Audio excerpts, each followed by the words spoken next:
Hello and welcome to Exigen academy. আজকে আমরা ফিজিক্সের 2D মোশনটা শেষ করব এবং কালকে আমরা 2D মোশনের যে নিউমেরিক্যাল কোয়েশ্চেনগুলো রয়েছে সেগুলো করব অ্যান্ড 2D মোশনটা কমপ্লিট করব। আজকের ক্লাসে আমরা আপেক্ষিক বেগ, আপেক্ষিক ত্বরণ, প্রাসের গতি এই 3টা টপিক নিয়ে আমরা আলোচনা করব এবং আজকের ক্লাসটা তোমাদের জন্য বেশ একটা ইম্পর্ট্যান্ট ক্লাস হবে, কারণ আপেক্ষিক বেগ বা আপেক্ষিক ত্বরণ এগুলো থেকে বেশ ভালোই কোয়েশ্চেন আসে। তা তোমরা প্রথম থেকে শেষ অবধি ক্লাসটা দেখবে অ্যান্ড তোমরা যারা ক্লাসটা দেখছো নিশ্চয়ই ক্লাসটা মনোযোগ সহকারে দেখবে, বোঝার চেষ্টা করবে পুরোটা, ঠিক আছে? আজকের ক্লাসটা তোমাদের জন্য খুব ইম্পর্ট্যান্ট ক্লাস একটা হবে। দেখো, প্রথমেই যে ক্লাসটা প্রথমেই যে টপিকটা সেটা আসে আপেক্ষিক বেগ। আপেক্ষিক বেগ বা আসে রিলেটিভ ভেলোসিটি, ঠিক আছে? তোমাদেরকে আমি আপেক্ষিক ওই যে সরণ যখন গতি, আপেক্ষিক গতির ব্যাপারে বলেছিলাম যে কোনো বস্তুই, পৃথিবীর কোনো বস্তুই কিন্তু পরম গতি বা পরম শূন্যতে থাকে না। আর এখানে যে টপিকটা আসছে সেটা আপেক্ষিক বেগ। এটা তো একটা বস্তুর বেগ বা একটা বস্তুর গতি অন্য একটা বস্তুর গতিশীল বা স্থির বস্তুর সাপেক্ষে তার গতি বা তার গতিটাকে আপেক্ষিক গতি বলে। ধরো একটা বস্তু রয়েছে যে এই বস্তু এবং বি বস্তু, এটা এ বস্তু অ্যান্ড এটা বি বস্তু। তা এ বস্তুর সাপেক্ষে বি বস্তুর যদি আপেক্ষিক বেগ বের করতে বলে তখন আমরা কি করব? ধরো এভাবে যদি বলে, ধরো এ বস্তুর সাপেক্ষে, এ বস্তুর সাপেক্ষে বি, অর্থাৎ এর সাপেক্ষে বি, যার বের করতে বলবে সেটাকে আগে আমরা রাখবো, দিয়ে প্রথমটা বিয়োগ করব। ঠিক আছে, এই জিনিসটা মাথায় ঢুকিয়ে নাও, কারণ এটা বোঝার আগেটা দরকার যে কার সাপেক্ষে কখন বললে কোনটা থেকে কোনটা বিয়োগ করব, সেটা কিন্তু অনেকেরই অনেক রকম প্রবলেম হয়। তা আমি চাই না তোমাদের প্রবলেম হোক, সেই জন্য এটা মনে রাখার একটা ট্রিক হিসাবেও ধরতে পারো যে যার বেগ বলবে সেই বেগটা থেকে অন্য বেগটাকে বিয়োগ করবে। ধরো যদি বলে মানুষের সাপেক্ষে বৃষ্টির বেগ, মানুষের সাপেক্ষে বৃষ্টির বেগ, অর্থাৎ কার এখানে বেগ কার বের করতে বলছে? বেগ বের করতে বলছে বৃষ্টির। তাহলে বৃষ্টির বেগটা আমি বিয়োগ করব মানুষের বেগ থেকে, মানুষের বেগ থেকে বৃষ্টির বেগটা বিয়োগ করব। যার বেগ বের করতে বললে সেই বেগটা তার আগের অন্য যে বেগ সেটার থেকে বিয়োগ করব। বা যদি এখানে দেখো দুটো অপশান আছে, এর সাপেক্ষে বি এর বেগ, আর 2 নম্বর অপশান আছে বি এর সাপেক্ষে এ এর বেগ।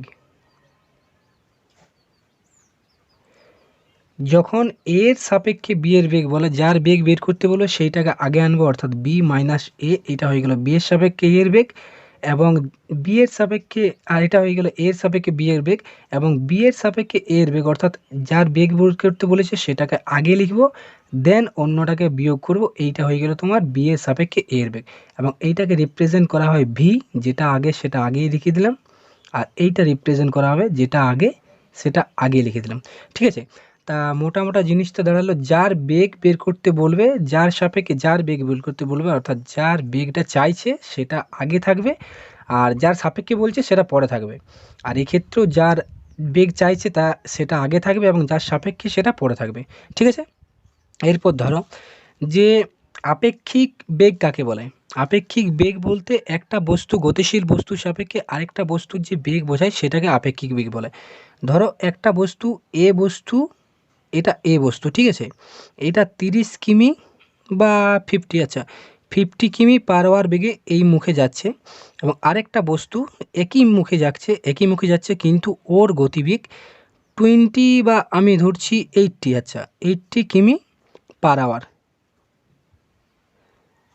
এর গতিবেগ 50 কিমি পার আওয়ার এবং দ্বিতীয় যে বস্তু সেটার গতিবেগ 80 কিমি পার আওয়ার। তাহলে আমি এটাকে এ ধরলাম, এটাকে বি ধরলাম। এবারে এখানে আমার দুটো অপশান আসে, যে এ এর সাপেক্ষে বি এর, আর আরেকটা আসবে বি এর সাপেক্ষে এ এর। ঠিক আছে, বি এর সাপেক্ষে এ এর, অর্থাৎ কার বের করতে বলছে? বি এর, সেই জন্য আগে বি লিখলাম, দিয়ে মাইনাস দিয়ে এ লিখলাম, এবং এইটা হয়ে যাবে ভি বি এ, এবং আমাকে যদি বলে বি এর সাপেক্ষে এ, তাহলে যে যার বের করতে বলছে সেটা আগে লিখব, দিয়ে পরে নিয়ে এইটা হয়ে যাবে ভি এ বি।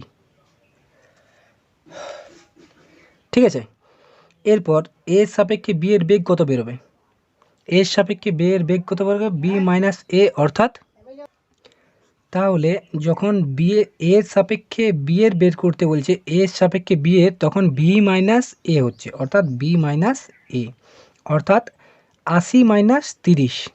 এটা যখন হবে তখন যে বি এর সাপেক্ষে এর যেহেতু বলছে, মানে সরি এর সাপেক্ষে যেহেতু বি এর বলছে, তাহলে বি কি দেখবে এর সাপেক্ষে বি এর, অর্থাৎ বি মাইনাস এ করেছি আমরা। ঠিক আছে, আমরা কি করেছি এ সাপেক্ষে বিয়োগ করেছি, এটা 80 মাইনাস 50 হবে, 50 যেহেতু ধরছি, তাহলে এটা হয়ে গেল 30, অর্থাৎ এ কি দেখবে, এ কি দেখবে যে বি 30 কিলোমিটার প্রতি ঘন্টা বেগে আগের দিকে এগিয়ে যাচ্ছে, এবং যখন বি এর সাপেক্ষে এ এর হবে তখন হয়ে যাবে এ মাইনাস বি, বি এর সাপেক্ষে এ এর, তখন বি কি দেখবে যে বি দেখতে পাবে যে 30 কিমি বেগে পিছনের দিকে পিছিয়ে যাচ্ছে, পিছনের দিকে পিছিয়ে যাচ্ছে, সেই জন্য এটা মাইনাস হবে।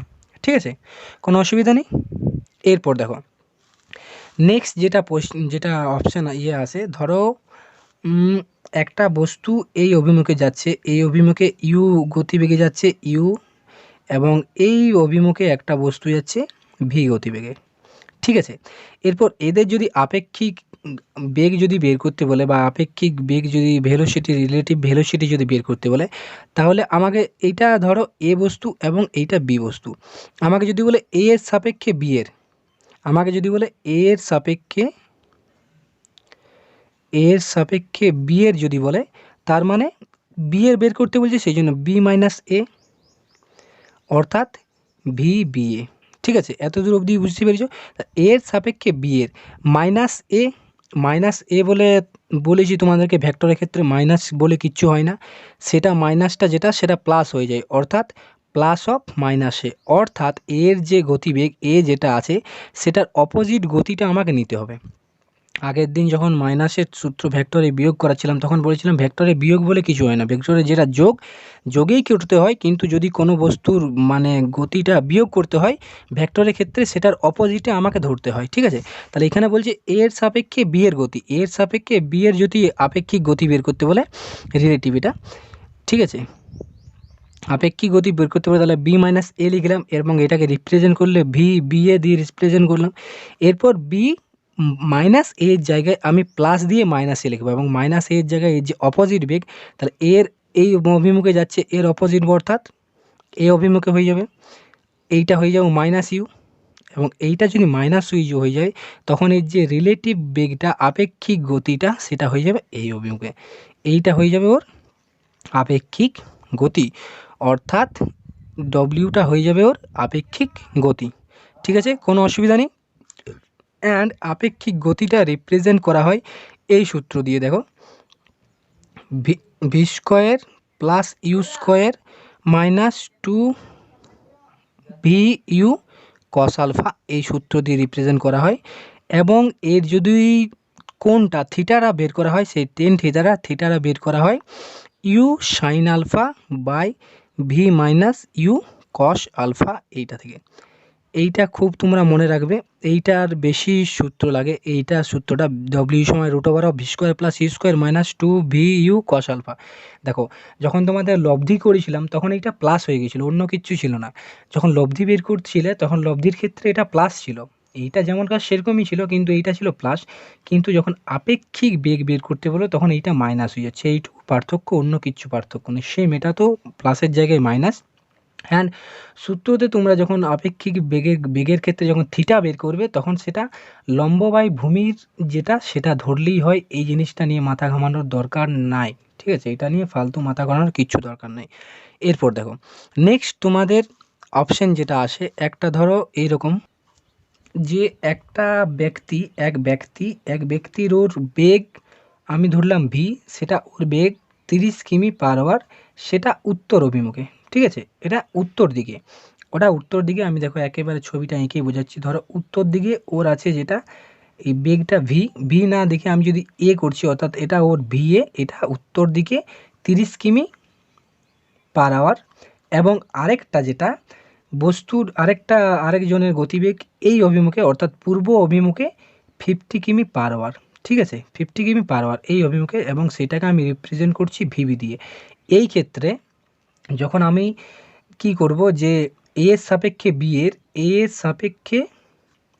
সাপেক্ষে দেখো এটা কিন্তু তোমাদের একটা নিউমেরিক্যাল অঙ্ক হয়ে গেল, এর সাপেক্ষে বি এর রিলেটিভ মোশন, ঠিক আছে, রিলেটিভ ভেলোসিটি, তখন কার বের করতে বলছে, বি এর বের করতে বলছে, সেই জন্য আগে বিটা লিখবো, অর্থাৎ 50 মাইনাস দিয়ে 30। কিন্তু তোমাদেরকে কি বললাম যে ভেক্টরের ক্ষেত্রে মাইনাস বলে কিচ্ছু হয় না, অর্থাৎ আমাকে নিচ দিকে নামাতে হবে। এইটাকে যদি আমি নিচ দিকে নামাই এটা হয়ে গেল মাইনাস ভিএ, এবং এইটা মাইনাস ভিএ যদি চলে আসবে তাহলে 50 প্লাস অফ মাইনাস 30 ঠিক আসবে, যেটা সেইটা ভি এর সাপেক্ষে এর, অর্থাৎ এইটা এরপর এর যে রিলেটিভ আপেক্ষিক যে গতিটা সেটা এই অভিমুখে হবে, আপেক্ষিক গতিবেগ এই অভিমুখে হবে, এবং সেইটা বের করতে গেলে ডব্লিউ, এইটাকে যদি আমি ডব্লিউ দিয়ে ডিনোট করি তাহলে ডব্লিউ সেই জায়গাটাতে আসবে আমার root over of V square অর্থাৎ 50 স্কোয়ার প্লাস ইউ স্কোয়ার অর্থাৎ 30 square minus 2 into 50 into 30 cos alpha, ঠিক আছে। এবং আলফাটা যেটা কত আসবে দেখো, এই যে প্রথমটা দ্বিতীয়টা যেহেতু একটা উত্তরমুখে এবং একটা পূর্বমুখে দুটো এক্সিসকে ডিনোট করছে, অর্থাৎ এটাতে 90 ডিগ্রি, কস 90 কস 0, কস 90-র মান হয় 0, অর্থাৎ হয়ে যাবে root over of 50 square plus 30 square. এটা পুরোটা 0 চলে আসলো, তাহলে ডব্লিউ চলে আসলো 50 স্কোয়ার প্লাস 30 স্কোয়ার, এটা ক্যালকুলেশন করলাম না, যেটা আসছে answer root over of 2500 plus 9 মানে 3400 আসছে, রুট ওভার অফ 3400 যেটা সেটাই আসছে আপেক্ষিক গতি, ঠিক আছে, কোনো অসুবিধা। এরপর আসে বৃষ্টির গতি। দেখো বৃষ্টির গতির ক্ষেত্রে কি হয়, বৃষ্টির গতি যখন একটা ম্যাথ এই ধরনের নিউমেরিক্যাল আসতে পারে যে মানুষ হাঁটছে দিয়ে বৃষ্টির গতি, তাহলে মানে গতির ব্যক্তির সাপেক্ষে বৃষ্টির আপেক্ষিক বেগ। ধরো এই রাস্তা দিয়ে একটা মানুষ হাঁটছে, এই মানুষটা যেটার গতিবেগ তার গতিবেগ ইউ, এবং বৃষ্টি পড়ছে সোজা ধরা পড়ছে, এইভাবে বৃষ্টি পড়ছে।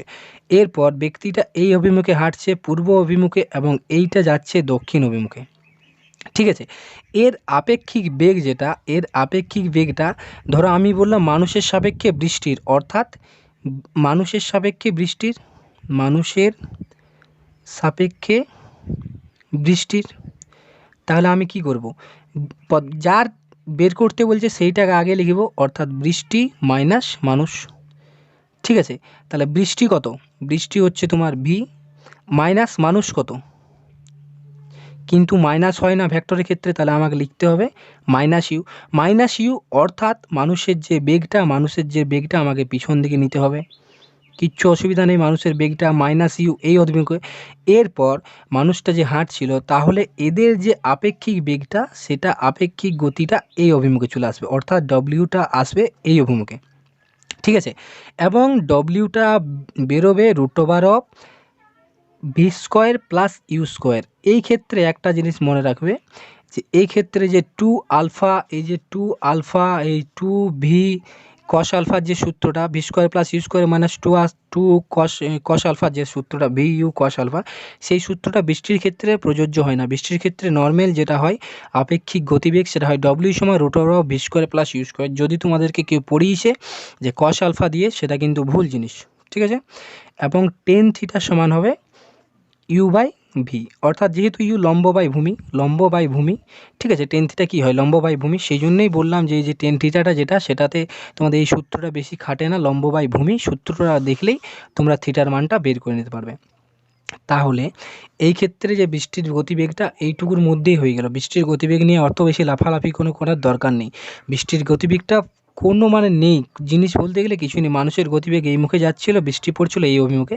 এরপর যেহেতু মানুষের সাপেক্ষে বৃষ্টির গতিবেগ, সেই জন্য বৃষ্টি মাইনাস মানুষ করলাম, কিন্তু মানুষের গতিবেগটা তো বিয়োগ ভেক্টরের ক্ষেত্রে বিয়োগ হয় না, সেই জন্য ওটাকে প্লাস দিয়ে মাইনাস করলাম, এবং মাইনাস যেহেতু দিয়ে দিলাম মানে তার উল্টো অভিমুখে মানুষটার গতি হবে, উল্টো অভিমুখে যদি মানুষটার গতি হয়, আর এইটা আমি লব্ধিটা এই বরাবর কেন করলাম, কেন তোমাদের সামান্তরিকের সূত্রে বলেছি আমি যে সামান্তরিকটা যেটা আঁকবে তার যে ডায়াগোনাল বা তার কর্ণ বরাবর হবে সব দিন তার আপেক্ষিক গতিটা, সেটা হবে লব্ধিটা যেটা, তাহলে এই বরাবর হবে ওর আপেক্ষিক গতিটা, ঠিক আছে। এবং সেটা ডব্লিউ সমান V square plus U square সমান ডিনোট করে, ঠিক।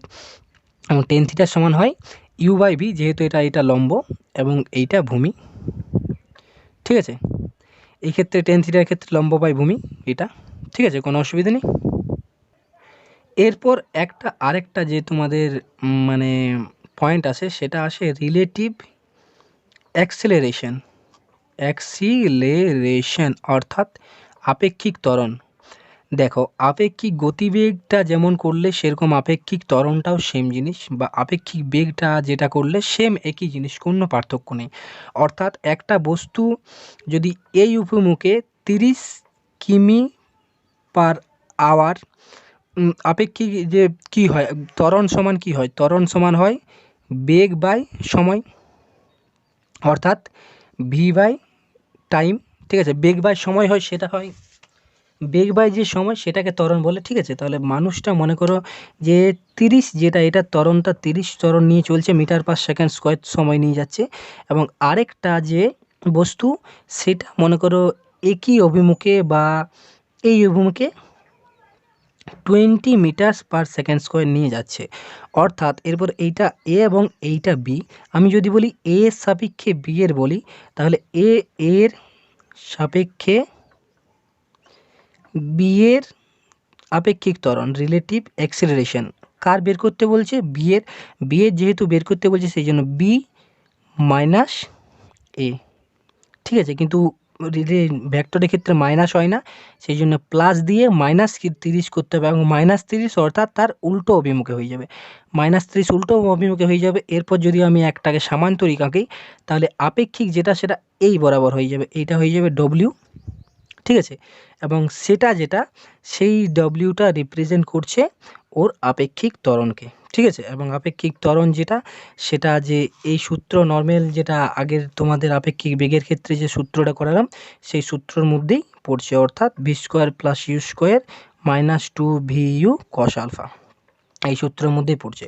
এবং আরেকটা জিনিস মনে রাখবে যে অবাধে পতনশীল, ধরো কোনো একটা বস্তু উপর থেকে নিচ দিকে পড়ছে, দুটো বস্তুই যদি অবাধে নিচ দিকে পড়তে থাকে, তখন একজনের সাপেক্ষে আরেকজনের যে ত্বরণটা হয় সেটা হয় শূন্য। এইটা ভেরি ভেরি ইম্পর্টেন্ট জিনিস মনে রাখবে, যে অবাধে পতনশীল দুটি বস্তুর একে অপরের সাপেক্ষে আপেক্ষিক ত্বরণ হয় 0, অর্থাৎ শূন্য। আশা করছি তোমাদের আপেক্ষিক ত্বরণের যেটা কনসেপ্টটা সেটা ক্লিয়ার হয়েছে।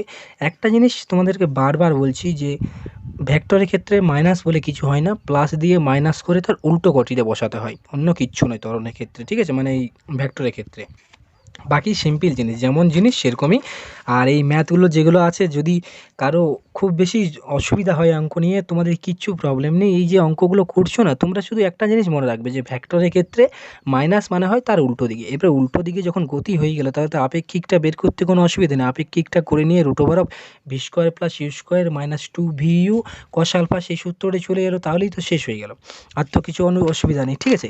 আচ্ছা, এরপর নেক্সট একটা তোমাদের যেটা পয়েন্ট আসে, নেক্সট পয়েন্টটা যেটা তোমাদেরকে বলছি, সেটা আসে প্রাসের গতি অর্থাৎ মোশন অফ প্রজেক্টাইল, ঠিক আছে, মোশন অফ প্রজেক্টাইল, এইটা আসে প্রাসের গতি। তোমাদেরকে যখন 1D মোশন করাচ্ছিলাম, তখন একটা এক্সাম্পল দিয়েছিলাম, তোমাদের যদি মনে আছে, যে দুই বন্ধু যদি দাঁড়িয়ে একে অপরের সাথে একটা বল ছোড়ো, তখন সেটা এইভাবে যায়, এবং সেটাকে ডিনোট করার জন্য বা সেটাকে রিপ্রেজেন্ট করার জন্য আমাদের দুটো এক্সিসের প্রয়োজন হয়। তোমাদেরকে এই উদাহরণটা বুঝিয়েছিলাম, যারা ক্লাসগুলো দেখেছো তারা নিশ্চয়ই বুঝতে পারবে। তাহলে প্রাসের গতিটা না একটা 2 ডাইমেনশনাল মোশন, অর্থাৎ দ্বিমাত্রিক গতি, ঠিক আছে। এরপর ধরো একটা বস্তুকে যদি আমি কিছু একটা অ্যাঙ্গেল করে উপরে ছুড়ি, কিছু একটা অ্যাঙ্গেল করে উপর দিকে ছুড়ি, তখন সেই বস্তুটা আবার সেই জায়গাতে এসে পড়ে না। আমি যদি একটা বস্তুকে উপর দিকে ছুড়ি, তাহলে তার অনেকটাই চান্স থাকে যে তার আমার হাতেই এসে পড়বে, বা হয়তো সামান্য একটু যদি তুমি একেবারে সোজা 90 ডিগ্রিতে ছুটতে পারো, তোমার হাতেই সেভাবেই এসে পড়বে, ঠিক আছে। কিন্তু যদি সেটাকে একটু অ্যাঙ্গেল করিয়ে ছোড়া হয়, তখন সেটা সেই জায়গাতে না পড়ে একটু দূরে গিয়ে একটা জায়গায় পড়বে। যখন ক্যাচ করে, তোমরা যখন বন্ধুদের ক্রিকেটের খেলার সময় ক্যাচ করা হয়, তখন কি হয়, একটা জায়গা থেকে ছুড়লে একটু অ্যাঙ্গেল করে ছুটতে হয়, অ্যাঙ্গেল করে ছুড়লে সেটা অন্য জায়গায় গিয়ে পৌঁছায়।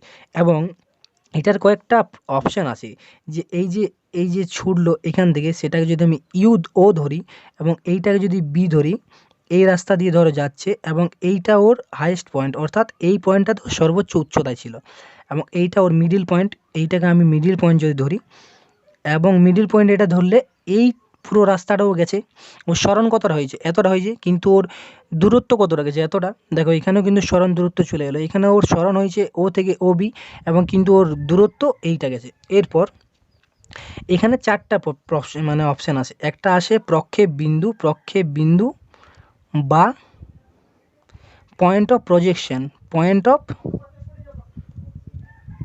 অফ প্রজেকশন অর্থাৎ কোথা থেকে ছুটছে সেটার উপর, এখানে ছুটছে কোথায়, ও বিন্দু থেকে। দিয়ে যেটা অপশান আছে সেটা আছে প্রক্ষেপ কোণ, এই যে থিটাটা, এই যে অ্যাঙ্গেলটা তৈরি করছে, যে অ্যাঙ্গেল করে তুমি ছুটলে উপর দিকে, এইটা যদি ইউ গতির দিকে উপর দিকে ছুটলে তবে তো গিয়ে এইদিকে পৌঁছালো, সোজা ছুড়ে দিলে দিয়ে কিছু দূর যাওয়ার পর বেগটা কমানোর পর এইভাবে আসে, তাহলে এই যে অ্যাঙ্গেলটা তৈরি হচ্ছে সেই অ্যাঙ্গেলটা বলে আলফা এবং এই আলফাটাকে বলে প্রক্ষেপ কোণ বা অ্যাঙ্গেল অফ প্রজেকশন। এরপর আরেকটা টাইম আছে চলনকাল বা টাইম অফ ফ্লাইট, অর্থাৎ কত সময় ধরে যে উড়ছিল সেটাকে বলে টাইম অফ ফ্লাইট এবং সেইটা যেটা টাইম অফ ফ্লাইট সেটাকে ডিনোট করা হয় টি সমান 2u সাইন আলফা বাই জি, যেখানে এই যে জিটা সেটা তোমার গ্র্যাভিটেশন ফোর্স, অর্থাৎ অভিকর্ষ যে পৃথিবী যে বেগে আমাদেরকে টানে বা যে ফোর্স দিয়ে টানে সেটাকে গ্র্যাভিটেশন ফোর্স, এবং এটার মান 9.8 মিটার পার সেকেন্ড স্কোয়ার বা 980 সেন্টিমিটার পার সেকেন্ড স্কোয়ার। ঠিক আছে, অর্থাৎ যে টাইম অফ ফ্লাইট টি সমান 2u সাইন আলফা বাই জি। এবং আরেকটা যেটা অপশান আছে সেটা প্রক্ষেপ সীমা, এই যে যতটা গেল ও যে সীমাটা সেইটাকে বলে ওবি দূরত্বকে বলে প্রক্ষেপ সীমা। ঠিক আছে, এই যে ওবিটা যেটাকে বলে প্রক্ষেপ সীমা, অর্থাৎ কত দূর গেল, প্রক্ষেপ সীমা অর্থাৎ হরিজন্টাল রেঞ্জ। ঠিক, একটা আছে ভার্টিক্যাল রেঞ্জ, একটাকে বলে হরিজন্টাল রেঞ্জ। এইটা ওর ভার্টিক্যাল রেঞ্জ, ভার্টিক্যাল রেঞ্জ নেই, এটা ওর হরিজন্টাল রেঞ্জ আসছে এইটা। ঠিক আছে, অ্যান্ড আরেকটা যে আসছে সেটা হলো কি বলে যে হাইয়েস্ট যে উপর উঠছে সেইটাকে বলে ওর যে টোটাল যে মানে উঁচুটা যেটা আসার পর ও নিচে নামতে শুরু করেছে সেইটাকে বলে টোটাল যে সবচেয়ে বেশি উঁচুটা উঠছে সেইটা ওর হাইয়েস্ট উচ্চতা, এবং সেই আর ম্যাক্সিমাম সেটাকে বলে আর ম্যাক্সিমাম, এবং সেই আর ম্যাক্সিমামটাকে ডিনোট করা হয় ইউ স্কোয়ার বাই জি দিয়ে। ঠিক আছে, আর ম্যাক্সিমামটাকে ডিনোট করা হয় ইউ স্কোয়ার বাই জি দিয়ে। এরপর এখানটাতে একটা অপশান আছে যেটা দেখো আর সমান কি হয়, U square sine 2 alpha by G. Normally আর সমান U square sine 2 alpha by G হয়, কিন্তু এটা আর ম্যাক্সিমাম কখন হবে, যখন এইটার ভ্যালু 1 হবে। সাইনের মান সবচেয়ে বেশি কখন হয়, সাইনের মান সর্বোচ্চ হয় সাইন 90-তে, সাইন 90 মানে 1-এ, তাহলে সাইন 2 আলফা সমান সাইন 90, 2 আলফা সমান 90, আলফা সমান 45 ডিগ্রি, অর্থাৎ আলফার মানটা যদি 45 ডিগ্রি হয় তাহলে এইটা সর্বোচ্চ দূরত্ব যাবে। অর্থাৎ ক্রিকেট খেলার সময় তুমি যদি একটা বল ছোড়ো সেটাকে যদি 45 ডিগ্রি অ্যাঙ্গেল করে ছোড়া হয় সেটা হায়েস্ট দূরত্ব যায়, তার যে রেঞ্জটা হয় সেটা সবচেয়ে বেশি হয়। এটাও তাহলে একটা কোয়েশ্চেন চলে এলো যে কত ডিগ্রি অ্যাঙ্গেল করে ছুটলে সেটা সবচেয়ে বেশি দূরত্ব যাবে, তাহলে 45 ডিগ্রি যদি অ্যাঙ্গেল করে ছোড়া হয় তাহলে সেটা সবচেয়ে বেশি দূরত্ব যাবে। কেন না, 45 ডিগ্রি যদি হয়ে যায় তাহলে আমার আর এর সূত্র কি, U square by sine 2 alpha by G, এইটা সূত্র, এবং আর ম্যাক্সিমামের সূত্র U square by G. Sine 2 আলফার মান যদি 1 হয়ে যায় তাহলে চলে আসবে ইউ স্কোয়ার বাই জি, এইটা হয়ে গেল আর ম্যাক্সিমাম যেটা 45 ডিগ্রি করে ছুটলে হয়, এবং যে টোটাল টাইমটা হয়ে যায় 2u সাইন আলফা বাই জি। দেখো এই যে অপশানটা হলো, আর একটা জিনিস মনে রাখবে যে প্রাসের যে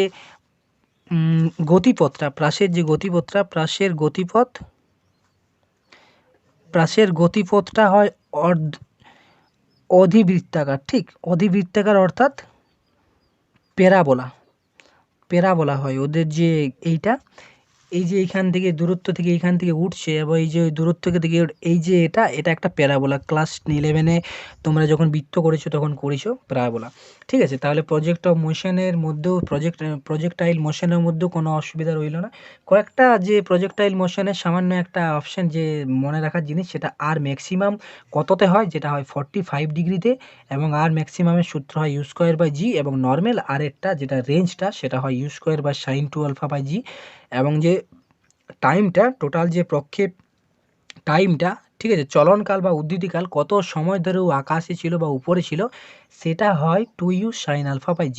ঠিক, এগুলো করবে। দিয়ে কালকে নিউমেরিক্যাল যে কোশ্চেনগুলো রয়েছে, নিউমেরিক্যাল কোশ্চেনগুলো করিয়ে দেবো। যে আগের যে এই যে ধরনের নিউমেরিক্যাল কোশ্চেনগুলো যেগুলো করলে, নিউমেরিক্যাল কোশ্চেনগুলোতে যে একের গতি এইভাবে যাচ্ছে অন্যভাবে যাচ্ছে, এই ধরনের নিউমেরিক্যাল কোশ্চেন আসে, তাহলেই তোমাদের 2D মোশনটা শেষ হয়ে যাবে। আশা করছি ক্লাসটা ভালো লাগলো। আর ক্লাসটা তোমরা যারা দেখেছো তারা নিশ্চয়ই ঠিকঠাক করে দেখেছো। অ্যান্ড দেন ঠিক আছে, থ্যাংক ইউ।